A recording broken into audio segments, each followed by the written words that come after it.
এখন একজন মানুষকে এই পরকালের জীবন সম্পর্কে কিভাবে বোঝাতে পারি? ধরেন একজন লোক পরকালের জীবনে বিশ্বাস করে না, আর সর্বশক্তিমান আল্লাহকে বিশ্বাস করে না। এখন তাকে বোঝাবো কিভাবে? আমি আপনাদের একটা প্রশ্ন করি যে চুরি করা ভালো না খারাপ? চুরি করা ভালো না খারাপ? খারাপ। সবাই বলবে খারাপ। ধর্ষণ করা ভালো না খারাপ?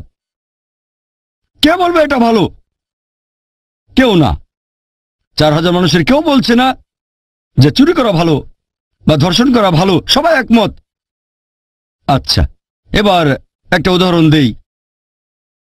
ধরেন আমি একজন স্মাগলার, ধরে নেন আমি স্মাগলার, অনেক ক্ষমতাবান স্মাগলার, আর আমি চোর, পৃথিবীর মধ্যে 1 নাম্বার, সবার সেরা। আর ধরেন আপনারা কেউ পরকালের জীবনে বিশ্বাস করেন না, আল্লাহকে বিশ্বাস করেন না। তাহলে আপনারা আল্লাহকে বিশ্বাস করেন না, পরকালের জীবনে বিশ্বাস করেন না, আর আমি একজন স্মাগলার, সেরা স্মাগলার, খুব বুদ্ধিমান, সবসময় যুক্তি খাটিয়ে কাজ করি। আমি আপনাদের বলছি যে চুরি করা ভালো। আমি বলছি চুরি করা ভালো, আমি সবসময় যুক্তি মেনে চলি, সবসময় বিজ্ঞান মেনে চলি। আমি আপনাদের প্রশ্ন করছি, একটু আগে আপনারা সবাই বললেন যে চুরি করা খারাপ, চুরি করা খারাপ। এখন আপনারা অন্তত একটা লজিক্যাল কারণ আমাকে দেখান যে চুরি করা কেন খারাপ আর আমি কেন বন্ধ করব। আমি খুব লজিক্যাল মানুষ, আমি অনেক বুদ্ধিমান, আমি বিজ্ঞান মেনে চলি। এখন আমাকে অন্তত একটা বৈজ্ঞানিক কারণ দেখান যে চুরি করা খারাপ কেন, তাহলে আমি চুরি করা বন্ধ করব। কেউ কেউ আমাকে মাত্র একটা কারণে দেখাতে পারবেন? অন্যের অধিকার কেড়ে নিচ্ছেন। আপনি অন্যের অধিকার কেড়ে নিচ্ছেন। মেনে নিলাম যে আমি অন্যের অধিকার কেড়ে নিচ্ছি। আমি হয়তো কারো 1000 টাকা চুরি করছি, তার অধিকার কেড়ে নিচ্ছি। এটা তার জন্য খারাপ, আমার জন্য না। আমি বলছি যুক্তি দিয়ে বোঝান যে এটা আমার জন্য খারাপ কেন। যদি কারো কাছ থেকে 1000 টাকা চুরি করি তাহলে ভালো হোটেলে খাওয়া দাওয়া করতে পারবো, 5 স্টার হোটেলে যেতে পারবো, সিনেমা দেখবো, এতে আমার উপকার হবে। আপনারা আমাকে যুক্তি দেখান যে এটা আমার জন্য কেন খারাপ হবে। যার চুরি যাচ্ছে তার জন্য এটা খারাপ। পুলিশ শাস্তি দেবে। আরেক ভাই বললেন পুলিশ আমাকে শাস্তি দিতে পারে, পুলিশ আমাকে অ্যারেস্ট করবে। ভাই, পুলিশ তো আমার পকেটে আছে, মন্ত্রী মিনিস্টার আমার পকেটে। বলছি তো আমি হচ্ছি সেরা স্মাগলার, পৃথিবীর মধ্যে 1 নাম্বার। আপনি ছোটখাটো চোর, তাই চুরি করলে ধরা পড়ে যাবেন। আমি হচ্ছি সেরা চোর, মাফিয়ার নাম শুনেছেন? পুলিশ আমার পকেটে থাকে, মন্ত্রী মিনিস্টারের পকেটে, তারপর কোর্টের জজ আমার পকেটে, সবাইকে আমি টাকা দেই। আমাকে একটা কারণ দেখান যে এটা কেন খারাপ। হ্যাঁ, মনে রাখবেন প্রথমেই বলেছি যে ধরে নেবেন আপনারা হলেন সেই সব মানুষ যারা আল্লাহকে বিশ্বাস করে না, পরকালে বিশ্বাস করে না, আর আমি স্মাগলার। এখন আপনারা আমাকে বোঝাবেন যে চুরি করা খারাপ, মাত্র একটা লজিক্যাল কারণ দেখান। এটা তো হারাম, চুরি করা হারাম কাজ। হারাম? হ্যাঁ হারাম আপনার কাছে, আপনি চুরি করবেন না, কিন্তু আমার কাছে তো হারাম না। আপনার কাছে হারাম হলে, নিষিদ্ধ হলে আপনি চুরি করবেন না। কে আপনাকে চুরি করতে বলছে? আমি বলছি আমাকে প্রমাণ দেখান। আমি খুব লজিক্যাল মানুষ, মাত্র একটা লজিক্যাল কারণ দেখান যে এটা কেন খারাপ, তাহলে আমি আর চুরি করবো না। মাত্র একটা, দুটো লাগবে না, মাত্র একটা কারণ দেখান লজিক্যাল। একদিন আপনারও চুরি যাবে।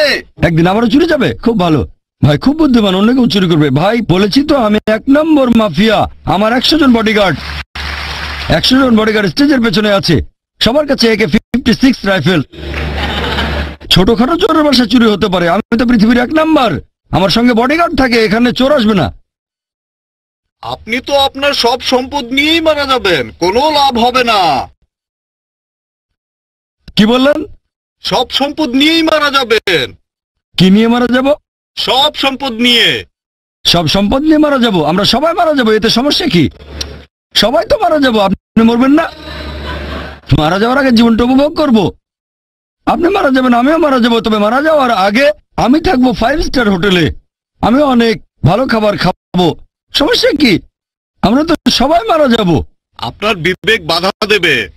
আমার বিবেক এখানে বাধা দেবে? ভাই, বিবেক এখানে কোনো ঝামেলা করবে না। আমি খুব লজিক্যাল মানুষ, আপনার বিবেক বলছে তাই আপনি চুরি করবেন না। আমি খুব লজিক্যাল মানুষ, আমার বিবেক কখনো বাধা দেয় না।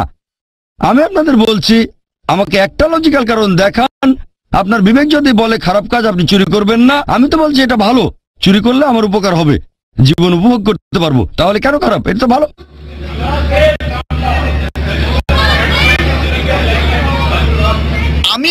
বলবো। সরি, সহজে টাকা পেয়ে যাচ্ছেন, এটা কি ভালো? কোনটা ভালো? আপনি তো কোনো কাজ করছেন না, যে টাকাটা আপনি পাচ্ছেন সেটা তো খুব সহজেই চলে আসছে।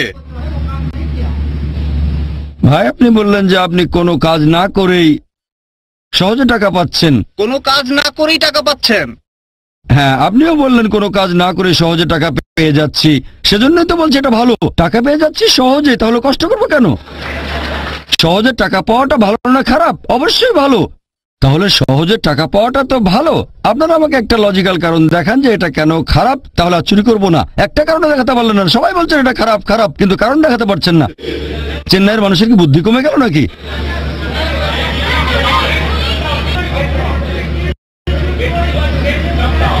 সরি ভাই, আমি শুনতে পাচ্ছি না। আপনি তো তাহলে আমেরিকানদের মতো হয়ে যাবেন। আমি আমেরিকানদের মতো হয়ে যাব? হ্যাঁ, আমেরিকানদের মতো। আমি হয়ে যাব জর্জ বুশ? আচ্ছা ঠিক আছে, ভালো। আপনাদের উত্তর দেওয়ার সময় শেষ। মানুষের জিনিস চুরি করেন তাহলে একদিন আপনার জিনিসও চুরি যাবে। ভাই বলেন, আমি চুরি করলে আমারও চুরি যাবে? আমি তো বলেছি আমার বডিগার্ড আছে, এই কথাটা শোনেননি? আমার বডিগার্ড আছে, কেউ চুরি করতে পারবে না। আপনাদের উত্তর দেওয়ার সময় শেষ, এবার টেবিলটা উল্টে দিতে হবে। আপনার কাজটা ঠিক না, কারণ আপনি চুরি করছেন, স্মাগলিং। এতে করে সমাজের আচ্ছা ঠিক অনেক আছে, ক্ষতি আপনাদের হচ্ছে। উত্তর দেওয়ার সময় শেষ। অনেক শত্রু তৈরি হবে। আমার শত্রু থাকলে সমস্যা নেই, আমার কেউ ক্ষতি করবে না। আমার আছে বডিগার্ড। আপনাদের উত্তর দেওয়ার সময় শেষ, এবার আমি উত্তরটা বলছি। আপনাদের উত্তরটা বলছি। আমি আগে বলেছিলাম এটা একটা উদাহরণ। ধরেন একজন লোক আপনার কাছে এসে জিজ্ঞেস করলো যে কিভাবে প্রমাণ করবেন ইসলামিক শরিয়া নিখুঁত। এই প্রশ্নটা যদি করা হয়, তাহলে এবার টেবিলটা উল্টে দেন। টেবিলটা উল্টে দেন। ধরেন আপনি স্মাগলার, উদাহরণ দিচ্ছি, এটা ধরে নেন আপনি পৃথিবীর 1 নম্বর স্মাগলার আর আমি একজন মুসলিম। আপনাকে বোঝানোর চেষ্টা করছি। আপনি স্মাগলার, আমাকে বললেন প্রমাণ করে দেখান যে চুরি করা খারাপ। বললাম পুলিশ অ্যারেস্ট করবে। আপনি বললেন পুলিশ আমার পকেটে। তারপর বললাম এতে অন্যের ক্ষতি হচ্ছে। আপনি বললেন তাতে আমার কিছু যায় আসে না।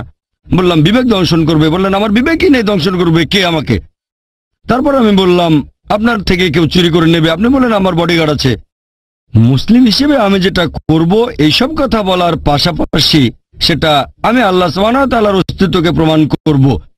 যে লোকটা পৃথিবীর মধ্যে 1 নম্বর মাফিয়া, স্মাগলার অথবা চোর, তার কাছে বস্তুবাদী সবার আগে নিজেকে সে ক্ষমতাবান মনে করে থাকে, খুব ক্ষমতাবান সে। প্রথমে আমি তার সামনে আল্লাহ তাআলার অস্তিত্ব প্রমাণ করে দেখাবো। এটা করেছি একটা লেকচারে, is the Quran God's word. এখন যদি কেউ এই লেকচারটা is the Quran God's word খোলা মন নিয়ে দেখেন, তাহলে আপনিও মানবেন যে সবচেয়ে ক্ষমতাবান আল্লাহ সুবহানাহু ওয়া তাআলা, সর্বশক্তিমান ঈশ্বর। তার সামনে প্রমাণ করে দেখাবো সে সর্বশক্তিমান নয়, সর্বশক্তিমান আল্লাহ সুবহানাহু ওয়া তাআলা। প্রমাণ করবো পবিত্র কোরআন আর বিজ্ঞান দিয়ে। 1 নম্বর পয়েন্ট। 2 নম্বর পয়েন্ট, সে তখন বলবে আচ্ছা আমি মেনে নিলাম যে ঈশ্বর সর্বশক্তিমান, কিন্তু তিনি কোন টাইপের ঈশ্বর? আমার তো কিছু হচ্ছে না। হ্যাঁ, কথাটা ঠিক। এরকম অনেক দৃষ্টান্ত দেখবেন। অনেকে স্মাগলার, চুরি করে কিন্তু তাদের কিছুই হচ্ছে না। কে ঠিক বলেছি? অনেকে আছে এরকম, হাজার হাজার চোর আছে। অনেকে বড় বড় অপরাধী, তারা খুব আরামের সাথে জীবন কাটায়, তাদের কিছুই হচ্ছে না, স্বাভাবিকভাবে মারা যাচ্ছে। হ্যাঁ, কেউ হয়তো খুন হয়, কেউ বা অ্যারেস্ট হয়, তবে অনেকেই জীবনটাকে উপভোগ করে মারা যায়, স্বাভাবিকভাবে মারা যায়। এখন সে প্রশ্ন করবে ঈশ্বর যদি এমন মহান হন, তাহলে শাস্তি দিচ্ছেন না কেন? এটা আবার কোন ধরনের সুবিচার? আল্লাহ পবিত্র কোরআনে বলেছেন, সূরা নিসা অধ্যায় নম্বর 4 আয়াত নম্বর 40, আল্লাহ সুবহানাহু ওয়া তাআলা কারো প্রতি অনুপরিমাণও জুলুম করেন না, তিনি কারোর সাথে অবিচার করেন না। আর আপনি যদি কাউকে জিজ্ঞেস করেন, সে জানে যে সবার উপরে সে নয়, প্রমাণ করেছেন সে সবার উপরে না, তখন যদি অবিচার করা হয় অন্য কারোর সাথে, সে কিছু বলবে না। তবে কেউ চায় না নিজের প্রতি অবিচার হোক। একজন লোক অন্য কারো মা বা স্ত্রীকে ধর্ষণ করলো, তাকে মৃত্যুদণ্ড দিলে আপনারা বলবেন বর্বর আইন। যদি ধর্ষণ করা হয় আপনার মাকে, তখন মনে হবে যে মৃত্যুদণ্ড সবচেয়ে ভালো। অবিচার যদি হয় আপনার সাথে, তখন বুঝতে পারবেন যে সুবিচার করতে হবে। সবাই এখানে একমত হবেন যে অবশ্যই সুবিচার করতে হবে। এখন প্রশ্ন হচ্ছে, এই পৃথিবীতে আমরা সুবিচার করব কিভাবে? সবাই তো সুবিচার পাবে না। যেমন ধরেন, আপনি এটা জানেন যে হিটলার 60 লক্ষ ইহুদিকে হত্যা করেছিল। কতজন? 60 লক্ষ ইহুদি। ধরেন আপনি আজকে হিটলারকে ধরলেন, তাকে এখন কি শাস্তি দেবেন? ম্যাক্সিমাম তাকেও গ্যাস চেম্বারে পাঠিয়ে দেবেন। তাতে মাত্র একটা জীবনের ক্ষতিপূরণ হবে। বাকি 59,99,999 জন ইহুদি ছিল, তাদের ব্যাপারে কি হবে? তারা সুবিচার পাবে না? এটা আবার কোন ধরনের আইন? একে সুবিচার বলবেন? আল্লাহ পবিত্র কোরআনে বলেছেন, সূরা আলে ইমরান অধ্যায় নম্বর 3 আয়াত নম্বর 185, যে কুল্লু নাফসিন যায়কাতুল মউত, জীব মাত্রই মৃত্যুর স্বাদ গ্রহণ করবে, আর চূড়ান্ত বিচার হবে রোজ কিয়ামতের দিনে। আর যাকে দোজখের আগুন থেকে দূরে রাখা হবে, বেহেশতে নেওয়া হবে, সে পৃথিবীর উদ্দেশ্য অর্জনে সফল কাম। কারণ এই পার্থিব জীবন এটা ছলনাময় ভোগ বিলাসিতা ব্যতীত আর কিছুই নয়। তাহলে চূড়ান্ত হিসাব কিতাব, চূড়ান্ত বিচার সেটা হবে রোজ কিয়ামতের দিনে। সেটাই হচ্ছে চূড়ান্ত হিসাব কিতাব। তাহলে যেভাবে একজন মাফিয়াকে বাধা দেবেন, কেউ তার ক্ষতি করতে পারবে না, মন্ত্রী মিনিস্টার পকেটে, জজ তার পকেটে, পুলিশ তার পকেটে, সেটা হচ্ছে আখিরাতের জীবনের শাস্তি। এটা দিয়ে ইসলামিক শরিয়া সম্পূর্ণ হয়, পরকালের জীবনে বিশ্বাস। তাহলে শরিয়ার লেভেল 3টা। 1 নাম্বার হচ্ছে যে সাধারণ কিছু আইন, চুরি করো না, ধর্ষণ করো না। 2 নাম্বার, চুরি অথবা ধর্ষণ করলে শাস্তি পেতে পারেন। 3 নাম্বার, যেসব লোক আইন মেনে চলতে চায় না তারা ধরা পড়লে শাস্তি পাবে। তবে সব জায়গায় তো ইসলামিক শরিয়া নেই। আমেরিকা ইসলামিক শরিয়া প্রচলিত না, ভারতে ইসলামিক শরিয়া নেই, তাহলে পৃথিবীতে কোনো শাস্তি পাচ্ছে না। তারা আসলে শাস্তিগুলো পাবে আখিরাতে।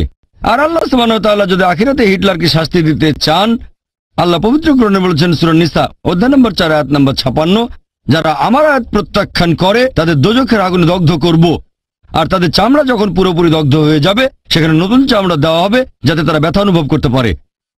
এখনকার বিজ্ঞান জানতে পেরেছে আমাদের চামড়ার নিচে পেইন রিসেপ্টর থাকে। তাহলে আল্লাহ সুবহানাহু ওয়া তাআলা যদি হিটলারকে পোড়াতে চান 60 লক্ষ বার, তিনি তা পারেন। 1,20,00,000 বার করতে পারেন। সেটাই পৃথিবীতে করবেন না। তাহলে চূড়ান্ত বিচার হবে আখিরাতে, এখানে শাস্তির অংশ বিশেষ পেতে পারেন। তবে আসল হিসাব কিতাব, একেবারে চূড়ান্ত বিচার হবে রোজ কিয়ামতের দিনে। আর আল্লাহ সুবহানাহু ওয়া তাআলা হলেন মালিক ইয়াউমিদ্দিন, তিনি কর্মফল দিবসের মালিক। তাহলে চূড়ান্ত শরিয়া আর ইসলামিক আইন তখনই বুঝতে পারবেন যদি বিশ্বাস করেন আখিরাতে। যদি আখিরাতে বিশ্বাস না করেন তাহলে চুরি করাকে খারাপ বলবেন না, ধর্ষণকে খারাপ বলবেন না, এই সব কিছুকে তখনই খারাপ বলতে পারবেন যদি পরকালের জীবন থাকে। তাহলে এই হলো পরিপূর্ণ শরিয়া।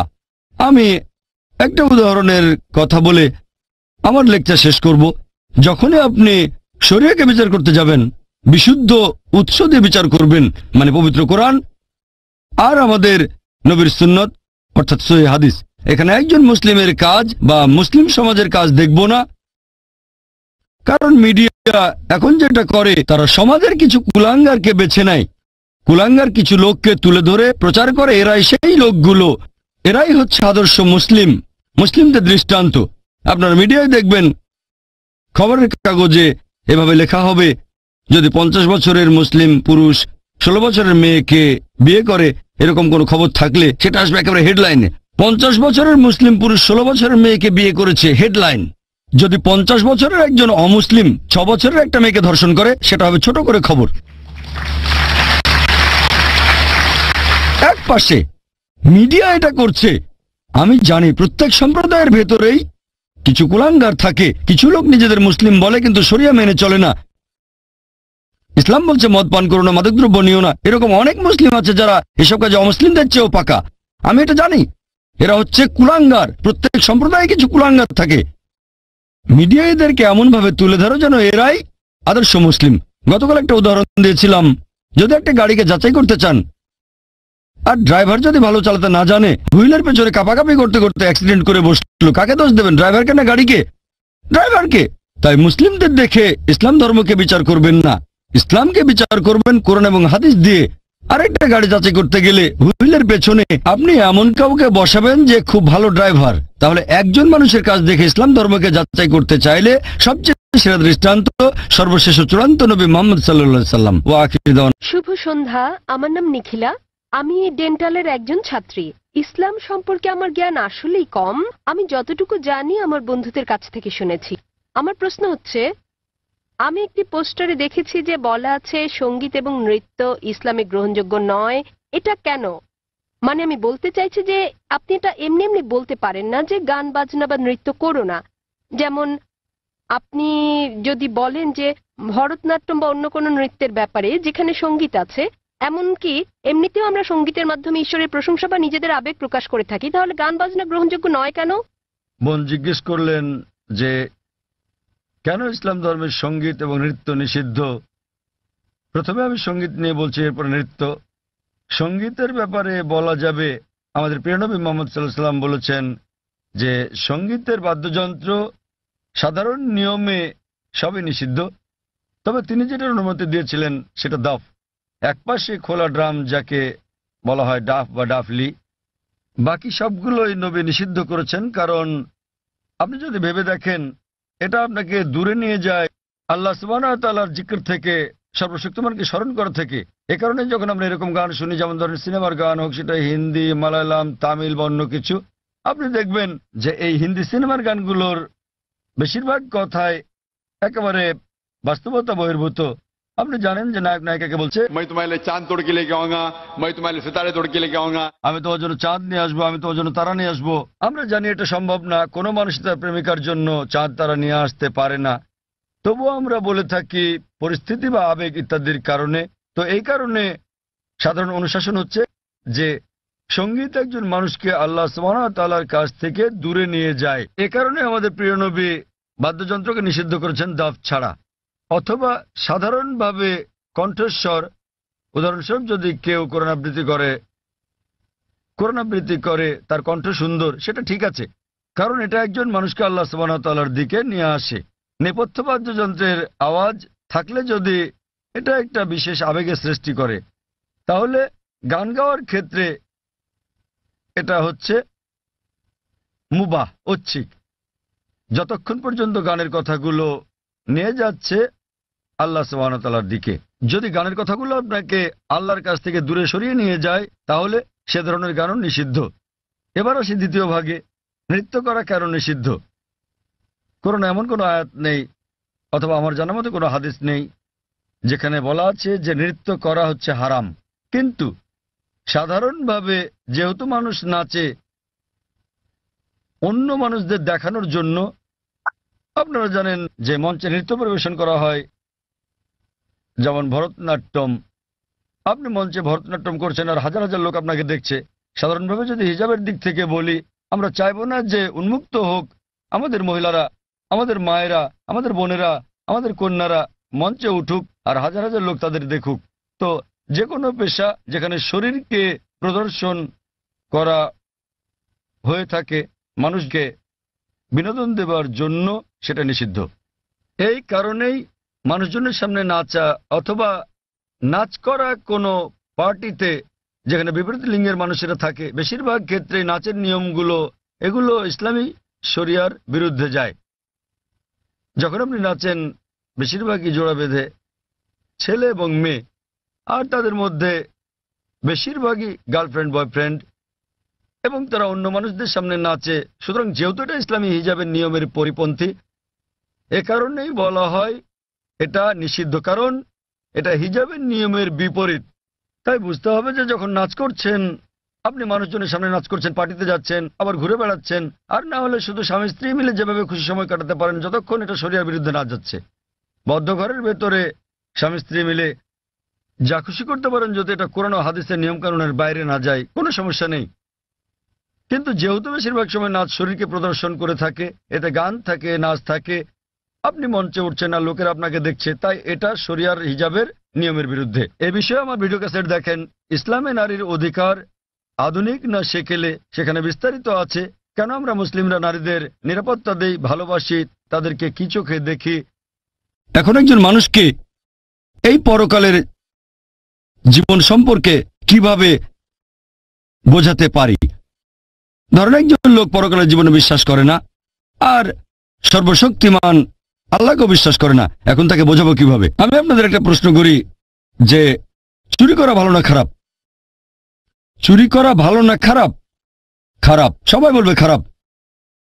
ধর্ষণ করা ভালো না খারাপ? কে বলবে এটা ভালো? কেউ না। 4000 মানুষের কেউ বলছে না যে চুরি করা ভালো বা ধর্ষণ করা ভালো, সবাই একমত। আচ্ছা, এবার একটা উদাহরণ দেই।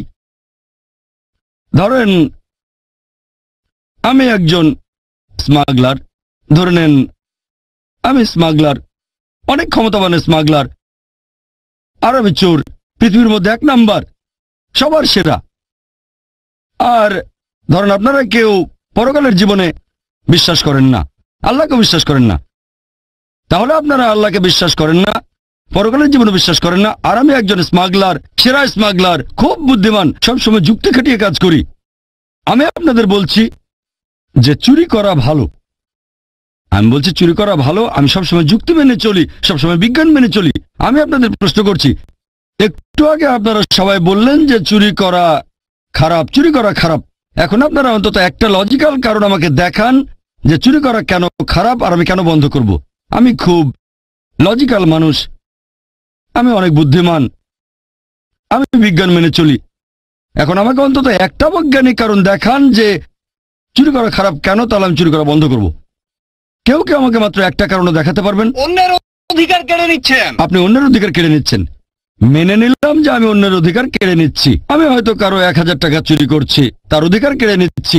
এটা তার জন্য খারাপ, আমার জন্য না। আমি বলছি যুক্তি দিয়ে বোঝান যে এটা আমার জন্য খারাপ কেন। যদি কারো কাছ থেকে 1000 টাকা চুরি করি তাহলে ভালো হোটেলে খাওয়া দাওয়া করতে পারবো, 5 স্টার হোটেলে যেতে পারবো, সিনেমা দেখবো, এটা আমার উপকার হবে। আপনারা আমাকে যুক্তি দেখান যে এটা আমার জন্য কেন খারাপ হবে। যার চুরি যাচ্ছে তার জন্য এটা খারাপ। পুলিশ শাস্তি দেবে। আরেক ভাই বললেন পুলিশ আমাকে শাস্তি দিতে পারে, পুলিশ আমাকে অ্যারেস্ট করবে। ভাই, পুলিশ তো আমার পকেটে আছে, মন্ত্রী মিনিস্টার আমার পকেটে। বলছি তো আমি হচ্ছি সেরা স্মাগলার, পৃথিবীর মধ্যে 1 নাম্বার। আপনি ছোটখাটো চোর, তাই চুরি করলে ধরা পড়ে যাবেন। আমি হচ্ছি সেরা চোর, মাফিয়ার নাম শুনেছেন? পুলিশ আমার পকেটে থাকে, মন্ত্রী মিনিস্টারের পকেটে, তারপর কোর্টের জজ আমার পকেটে, সবাইকে আমি টাকা দেই। আমাকে একটা কারণ দেখান যে এটা কেন খারাপ। হ্যাঁ, মনে রাখবেন প্রথমেই বলেছি যে ধরে নেবেন আপনারা হলেন সেই সব মানুষ যারা আল্লাহকে বিশ্বাস করে না, পরকালে বিশ্বাস করে না, আর আমি স্মাগলার। এখন আপনারা আমাকে বোঝাবেন যে চুরি করা খারাপ, মাত্র একটা লজিক্যাল কারণ দেখান। এটা তো হারাম, চুরি করা হারাম কাজ। হারাম? হ্যাঁ হারাম আপনার কাছে, আপনি চুরি করবেন না, কিন্তু আমার কাছে তো হারাম না। আপনার কাছে হারাম হলে, নিষিদ্ধ হলে আপনি চুরি করবেন না। কে আপনাকে চুরি করতে বলছে? আমি বলছি আমাকে প্রমাণ দেখান। আমি খুব লজিক্যাল মানুষ, মাত্র একটা লজিক্যাল কারণ দেখান যে এটা কেন খারাপ, তাহলে আমি আর চুরি করবো না। মাত্র একটা, দুটো লাগবে না, মাত্র একটা কারণ দেখান লজিক্যাল। একদিন আপনারও চুরি যাবে। একদিন আমারও চুরি যাবে? খুব ভালো ভাই, খুব বুদ্ধিমান, অন্য কেউ চুরি করবে। ভাই বলেছি তো আমি 1 নম্বর মাফিয়া। আমার 100 জন বডিগার্ড, 100 জন বডিগার্ড স্টেজের পেছনে আছে, সবার কাছে AK-56 রাইফেল। ছোটখাটো চোরের বাসা চুরি হতে পারে, আমি তো পৃথিবীর 1 নাম্বার, আমার সঙ্গে বডিগার্ড থাকে, এখানে চোর আসবে না। আপনি তো আপনার সব সম্পদ নিয়েই মারা যাবেন, কোনো লাভ হবে না। কি বললেন? সব সম্পদ নিয়েই মারা যাবেন। কি নিয়ে মারা যাব? সব সম্পদ নিয়ে। সব সম্পদ নিয়ে মারা যাব? আমরা সবাই মারা যাব, এতে সমস্যা কি? সবাই তো মারা যাব, আপনি মরবেন না? মারা যাওয়ার আগে জীবনটা উপভোগ করব। আপনি মারা যাবেন, আমিও মারা যাব, তবে মারা যাওয়ার আগে আমি থাকবো 5 স্টার হোটেলে, আমি অনেক ভালো খাবার খাবো। সমস্যা কি? আমরা তো সবাই মারা যাব। আপনার বিবেক বাধা দেবে। আমার বিবেক এখানে বাধা দেবে? ভাই, বিবেক এখানে কোনো ঝামেলা করবে না। আমি খুব লজিক্যাল মানুষ, আপনার বিবেক বলছে তাই আপনি চুরি করবেন না। আমি খুব লজিক্যাল মানুষ, আমার বিবেক কখনো বাধা দেয় না। আমি আপনাদের বলছি আমাকে একটা লজিক্যাল কারণ দেখান। আপনার বিবেক যদি বলে খারাপ কাজ, আপনি চুরি করবেন না, আমি তো বলছি এটা ভালো, চুরি করলে আমার উপকার হবে, জীবন উপভোগ করতে পারবো, তাহলে কেন খারাপ? এটা তো ভালো।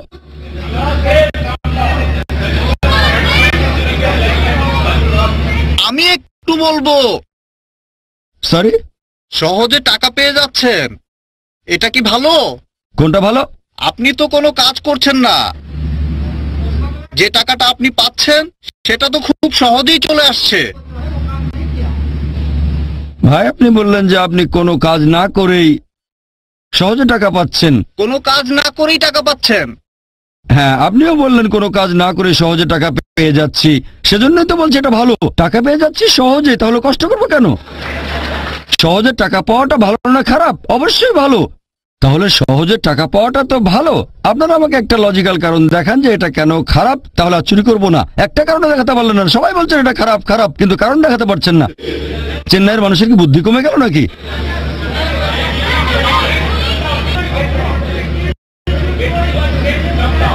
সরি ভাই, আমি শুনতে পাচ্ছি না। আপনি তো তাহলে আমেরিকানদের মতো হয়ে যাবেন। আমি আমেরিকানদের মতো হয়ে যাব? হ্যাঁ, আমেরিকানদের মতো। আমি হয়ে যাব জর্জ বুশ? আচ্ছা ঠিক আছে, ভালো। আপনাদের উত্তর দেওয়ার সময় শেষ। মানুষের জিনিস চুরি করেন, তাহলে একদিন আপনার জিনিসও চুরি যাবে। ভাই বলেন আমি চুরি করলে আমারও চুরি যাবে? আমি তো বলেছি আমার বডিগার্ড আছে, কথাটা শোনেননি? আমার বডিগার্ড আছে, কেউ চুরি করতে পারবে না।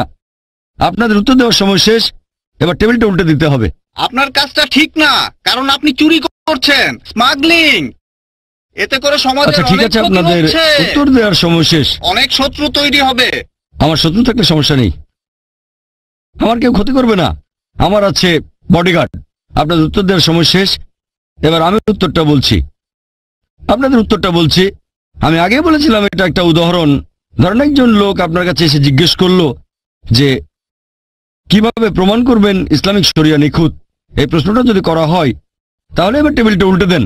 টেবিলটা উল্টে দেন। ধরেন আপনি স্মাগলার, উদাহরণ দিচ্ছি, এটা ধরে নেন আপনি পৃথিবীর 1 নম্বর স্মাগলার আর আমি একজন মুসলিম।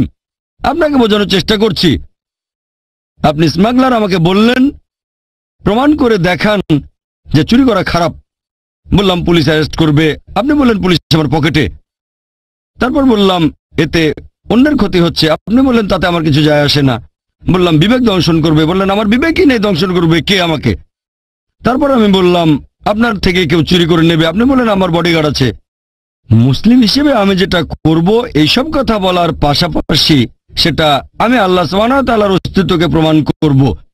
যে লোকটা পৃথিবীর মধ্যে 1 নম্বর মাফিয়া, স্মাগলার অথবা চোর, তার কাছে বস্তুবাদী সবার আগে, নিজেকে সে ক্ষমতাবান মনে করে থাকে, খুব ক্ষমতাবান সে। প্রথমে আমি তার সামনে আল্লাহ তাআলার অস্তিত্ব প্রমাণ করে দেখাবো। এটা করেছি একটা লেকচারে, is the Quran God's word. এখন যদি কেউ এই লেকচারটা is the Quran God's word খোলা মন নিয়ে দেখেন, তাহলে আপনিও মানবেন যে সবচেয়ে ক্ষমতাবান আল্লাহ সুবহানাহু ওয়া তাআলা, সর্বশক্তিমান ঈশ্বর।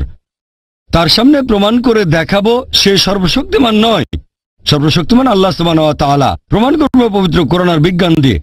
1 নম্বর পয়েন্ট। 2 নম্বর পয়েন্ট, সে তখন বলবে আচ্ছা আমি মেনে নিলাম যে ঈশ্বর সর্বশক্তিমান, কিন্তু তিনি কোন টাইপের ঈশ্বর? আমার তো কিছু হচ্ছে না। হ্যাঁ, কথাটা ঠিক। এরকম অনেক দৃষ্টান্ত দেখবেন। অনেকে স্মাগলার চুরি করে কিন্তু তাদের কিছুই হচ্ছে না। কে ঠিক বলেছি? অনেকে আছে এরকম, হাজার হাজার চোর আছে। অনেকে বড় বড় অপরাধী, তারা খুব আরামের সাথে জীবন কাটায়, তাদের কিছুই হচ্ছে না, স্বাভাবিকভাবে মারা যাচ্ছে। হ্যাঁ, কেউ হয়তো খুন হয়, কেউ বা অ্যারেস্ট হয়, তবে অনেকেই জীবনটাকে উপভোগ করে মারা যায়, স্বাভাবিকভাবে মারা যায়। এখন সে প্রশ্ন করবে ঈশ্বর যদি এমন মহান হন, তাহলে শাস্তি দিচ্ছেন না কেন? এটা আবার কোন ধরনের সুবিচার? আল্লাহ পবিত্র কোরআনে বলেছেন, সূরা নিসা অধ্যায় নম্বর 4 আয়াত নম্বর 40, আল্লাহ সুবহানাহু ওয়া তাআলা কারো প্রতি অনুপরিমাণ জুলুম করেন না, তিনি কারোর সাথে অবিচার করেন না। আর আপনি যদি কাউকে জিজ্ঞেস করেন, সে জানেন যে সবার উপরে সে নয়, প্রমাণ করেছেন সে সবার উপরে না, তখন যদি অবিচার করা হয় অন্য কারোর সাথে, সে কিছু বলবে না। তবে কেউ চায় না নিজের প্রতি অবিচার হোক। একজন লোক অন্য কারো মা বা স্ত্রীকে ধর্ষণ করলো, তাকে মৃত্যুদণ্ড দিলে আপনারা বলবেন বর্বর আইন। যদি ধর্ষণ করা হয় আপনার মাকে, তখন মনে হবে যে মৃত্যুদণ্ড সবচেয়ে ভালো। অবিচার যদি হয় আপনার সাথে, তখন বুঝতে পারবেন যে সুবিচার করতে হবে। সবাই এখানে একমত হবেন যে অবশ্যই সুবিচার করতে হবে। এখন প্রশ্ন হচ্ছে, এই পৃথিবীতে আমরা সুবিচার করব কিভাবে? সবাই তো সুবিচার পাবে না। যেমন ধরেন, আপনি এটা জানেন যে হিটলার 60 লক্ষ ইহুদিকে হত্যা করেছিল। কতজন? 60 লক্ষ ইহুদি। ধরেন আপনি আজকে হিটলারকে ধরলেন, তাকে এখন কি শাস্তি দেবেন? কি শাস্তি দেবেন? ম্যাক্সিমাম তাকেও গ্যাস চেম্বারে পাঠিয়ে দেবেন। তাতে মাত্র একটা জীবন ক্ষতিপূরণ হবে, বাকি 59,99,999 জন ইহুদি ছিল, তাদের ব্যাপারে কি হবে? তারা সুবিচার পাবে না? এটা আবার কোন ধরনের আইন? একে সুবিচার বলবেন? আল্লাহ পবিত্র কোরআনে বলেছেন সূরা আলে ইমরান অধ্যায় নম্বর 3 আয়াত নম্বর 185 যে कुल्लु नफ्सिन जायकातुल मौत। জীব মাত্রই মৃত্যু স্বাদ গ্রহণ করবে, আর চূড়ান্ত বিচার হবে রোজ কিয়ামতের দিনে। আর যাকে দোজখের আগুন থেকে দূরে রাখা হবে, বেহেশতে নেওয়া হবে, সে পৃথিবীর উদ্দেশ্য অর্জনের সফল কাম। কারণ এই পার্থিব জীবন এটা ছলনাময় ভোগ বিলাসিতা ব্যতীত আর কিছুই নয়। তাহলে চূড়ান্ত হিসাব কিতাব, চূড়ান্ত বিচার সেটা হবে রোজ কিয়ামতের দিনে। সেটাই হচ্ছে চূড়ান্ত হিসাব কিতাব। তাহলে যেভাবে একজন মাফিয়াকে বাধা দেবেন, কেউ তার ক্ষতি করতে পারবে না, মন্ত্রী মিনিস্টার পকেটে, জজ তার পকেটে, পুলিশ তার পকেটে, সেটা হচ্ছে আখিরাতের জীবনের শাস্তি। এটা দিয়ে ইসলামিক শরিয়া সম্পূর্ণ হয়, পরকালের জীবনে বিশ্বাস। তাহলে শরিয়ার লেভেল 3টা। 1 নাম্বার হচ্ছে যে সাধারণ কিছু আইন, চুরি করো না, ধর্ষণ করো না। 2 নাম্বার, চুরি অথবা ধর্ষণ করলে শাস্তি পেতে পারেন। 3 নাম্বার, যেসব লোক আইন মেনে চলতে চায় না তারা ধরা পড়লে শাস্তি পাবে। তবে সব জায়গায় তো ইসলামিক শরিয়া নেই। আমেরিকা ইসলামিক শরিয়া প্রচলিত না, ভারতেও ইসলামিক শরিয়া নেই, তাহলে পৃথিবীতে কোনো শাস্তি পাচ্ছে না। তারা আসলে শাস্তিগুলো পাবে আখিরাতে। আর আল্লাহ সুবহানাহু ওয়া তাআলা যদি আখিরাতে হিটলারকে শাস্তি দিতে চান, আল্লাহ পবিত্র কোরআনে বলেছেন সূরা নিসা অধ্যায় নম্বর 4 আয়াত নম্বর 56, যারা আমার আয়াত প্রত্যাখ্যান করে তাদের দোজখের আগুনে দগ্ধ করব, আর তাদের চামড়া যখন পুরোপুরি দগ্ধ হয়ে যাবে সেখানে নতুন চামড়া দেওয়া হবে যাতে তারা ব্যথা অনুভব করতে পারে। এখনকার বিজ্ঞান জানতে পেরেছে আমাদের চামড়ার নিচে পেইন রিসেপ্টর থাকে। তাহলে আল্লাহ সুবহানাহু ওয়া তাআলা যদি হিটলারকে পোড়াতে চান 60 লক্ষ বার, তিনি তা পারেন। 1,20,00,000 বার করতে পারেন, সেটা পৃথিবীতে করবেন না। তাহলে চূড়ান্ত বিচার হবে আখিরাতে, এখানে শাস্তির অংশ বিশেষ পেতে পারেন। তবে আসল হিসাব কিতাব, একেবারে চূড়ান্ত বিচার হবে রোজ কিয়ামতের দিনে। আর আল্লাহ সুবহানাহু ওয়া তাআলা হলেন মালিক ইয়াউমিদ্দিন, তিনি কর্মফল দিবসের মালিক। তাহলে চূড়ান্ত শরিয়া আর ইসলামিক আইন তখনই বুঝতে পারবেন যদি বিশ্বাস করেন আখিরাতে। যদি আখিরাতে বিশ্বাস না করেন তাহলে চুরি করাকে খারাপ বলবেন না, ধর্ষণকে খারাপ বলবেন না, এই সব কিছুকে তখনই খারাপ বলতে পারবেন যদি পরকালের জীবন থাকে। তাহলে এই হলো পরিপূর্ণ শরিয়া। আমি একটা উদাহরণের কথা বলে আমার লেকচার শেষ করব। যখনই আপনি শরিয়াকে বিচার করতে যাবেন, বিশুদ্ধ উৎস দিয়ে বিচার করবেন, মানে পবিত্র কোরআন আর আমাদের নবীর সুন্নত অর্থাৎ সহিহ হাদিস। এখানে একজন মুসলিমের কাজ বা মুসলিম সমাজের কাজ দেখব না, কারণ মিডিয়া এখন যেটা করে তারা সমাজের কিছু কুলাঙ্গারকে বেছে নেয়, কুলাঙ্গার কিছু লোককে তুলে ধরে প্রচার করে এরাই সেই লোকগুলো, এরাই হচ্ছে আদর্শ মুসলিম, মুসলিমদের দৃষ্টান্ত। আপনার মিডিয়ায় দেখবেন খবরের কাগজে এভাবে লেখা হবে, যদি 50 বছরের মুসলিম পুরুষ 16 বছরের মেয়েকে বিয়ে করে, এরকম কোনো খবর থাকলে সেটা আসবে একেবারে হেডলাইনে। 50 বছরের মুসলিম পুরুষ 16 বছরের মেয়েকে বিয়ে করেছে, হেডলাইন। যদি 50 বছরের একজন অমুসলিম 6 বছরের একটা মেয়েকে ধর্ষণ করে, সেটা হবে ছোট করে খবর। এক পাশে মিডিয়া এটা করছে। আমি জানি প্রত্যেক সম্প্রদায়ের ভেতরেই কিছু কুলাঙ্গার থাকে, কিছু লোক নিজেদের মুসলিম বলে কিন্তু শরিয়া মেনে চলে না। ইসলাম বলছে মদ পান করো না, মাদকদ্রব্য নিও না। এরকম অনেক মুসলিম আছে যারা এসব কাজে অমুসলিমদের চেয়েও পাকা। আমি এটা জানি, এরা হচ্ছে কুলাঙ্গার। প্রত্যেক সম্প্রদায়ে কিছু কুলাঙ্গার থাকে। মিডিয়া এদেরকে এমন ভাবে তুলে ধরো যেন এরাই আদর্শ মুসলিম। গতকাল একটা উদাহরণ দিয়েছিলাম, যদি একটা গাড়িকে যাচাই করতে চান আর ড্রাইভার যদি ভালো চালাতে না জানে, হুইলের পেছনে কাঁপাকাঁপি করতে করতে অ্যাক্সিডেন্ট করে বসলো, কাকে দোষ দেবেন? ড্রাইভারকে না গাড়িকে? ড্রাইভারকে। তাই মুসলিমদের দেখে ইসলাম ধর্মকে বিচার করবেন না, ইসলামকে বিচার করবেন কোরআন এবং হাদিস দিয়ে। আরেকটা গাড়ি যাচাই করতে গেলে হুইলের পেছনে আপনি এমন কাউকে বসাবেন যে খুব ভালো ড্রাইভার। তাহলে একজন মানুষের কাজ দেখে ইসলাম ধর্মকে যাচাই করতে চাইলে সবচেয়ে সেরা দৃষ্টান্ত সর্বশেষ চূড়ান্ত নবী মুহাম্মদ সাল্লাল্লাহু আলাইহি ওয়াসাল্লাম।